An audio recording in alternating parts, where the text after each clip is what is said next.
ദുരിതബാധിതർക്ക് സഹായധനമായി സർക്കാർ നൽകിയ 10,000 രൂപയിൽ നിന്നാണ് കേരള ഗ്രാമീണ ബാങ്ക് വിവിധ ലോണുകളുടെ തിരിച്ചടവ് പിടിച്ചത്. നഷ്ടങ്ങളിൽ നിന്ന് കരകയറും മുൻപാണ് ഇടുത്തിയായി ബാങ്കിന്റെ അസ്വാഭാവിക നടപടിയെത്തിയത്. മാതൃഭൂമി ന്യൂസ് അടക്കമുള്ള മാധ്യമങ്ങൾ ദുരന്തബാധിതരുടെ കണ്ണീർ കഥ വാർത്തയാക്കിയപ്പോൾ പ്രതിഷേധവുമായി യുവജന സംഘടനകളെത്തി. ഡിവൈഎഫ്ഐയും യൂത്ത് കോൺഗ്രസും യൂത്ത് ലീഗും കൽപ്പറ്റയിലെ കേരള ബാങ്ക് ശാഖയിലേക്ക് കൊടികളുമായി ഇരച്ചെത്തി.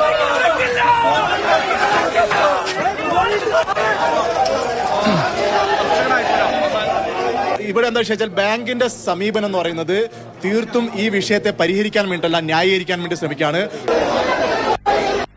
ഓരോ മുഖങ്ങളിലും എല്ലാം നഷ്ടപ്പെട്ടവന്റെ ആശങ്കയാണ്. നാളെ എന്തെന്നറിയാതെയുള്ള അലച്ചിലാണ്. 10,000 രൂപയാണ് സർക്കാർ അനുവദിച്ചാലേ, അതിൽ 5,000 രൂപയാണ് കയറിണ്ടായത്. 5,000 രൂപയിലാണ് 3,400 രൂപ കട്ട് ചെയ്തത്. ഇപ്പൊ അവര് പറയണേ എന്താണ് ഏതാ ഇൻഷുറൻസ് എന്തൊക്കെയാണ്. ഞാൻ ഇൻഷുറൻസേ കൂടിയില്ല ബാങ്കില്, വെറും ലോൺ മാത്രമേ എടുത്തിട്ടുള്ളൂ.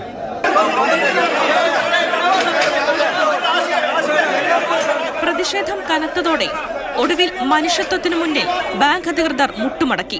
ദുരന്തബാധിതരിൽ നിന്ന് പിടിച്ച മുഴുവൻ പണവും ബുധനാഴ്ചയ്ക്കുള്ളിൽ തിരിച്ചു നൽകും. ദുരന്തബാധിത പ്രദേശങ്ങളിലുള്ളവരുടെ 7 തരത്തിലുള്ള ലോണിലേക്ക് പിടിച്ച സംഖ്യയും ബുധനാഴ്ച 28-24 ബാങ്ക് തിരിച്ചു കൊടുക്കുന്നതാണ്. കൂടാതെ ഇടപാടുകാർക്ക് ഇതുമൂലം വന്ന ബുദ്ധിമുട്ടുകളിൽ ബാങ്ക് ഖേദം പ്രകടിപ്പിക്കുന്നു.